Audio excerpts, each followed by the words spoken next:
ඔබ රාජාලයෙක්ද නැත්නම් කපුටෙක්ද?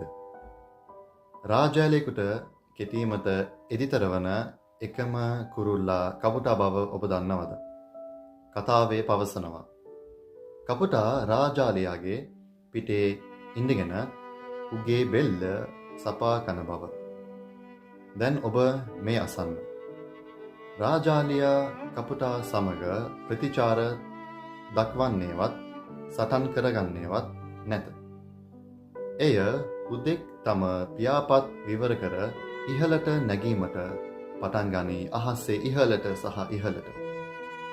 රාජාලියා ඉහළට පියාසර කරන තරමට කපුටාට හුස්ම ගැනීමට අපහසු වන අතර පසුව ඔක්සිජන් නොමැතිකම නිසා කපුටා වැටි රාජාලියා නිදහස් වේ.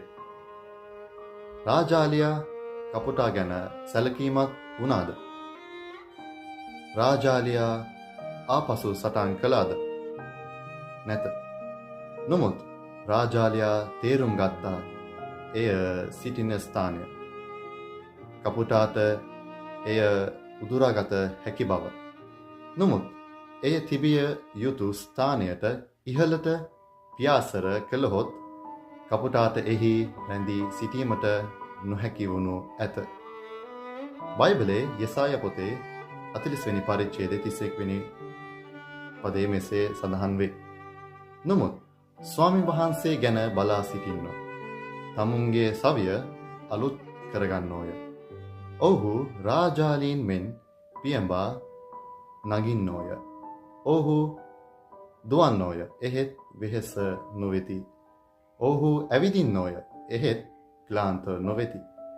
ඔබ ඔබේ ජීවිතයේ ස්වාමීන් වහන්සේ කෙරෙහි බලා සිටින පුද්ගලයෙක් නම් ඔබ ඔබේ ජීවිතයේ උන්වහන්සේගේ වචනයට අනුව ගමන් කරන පුද්ගලයෙක් නම් ආපසු හැරි නොබලා ඔබට කරදර කරන අය ගැන සැලකීමත් නොවන්න.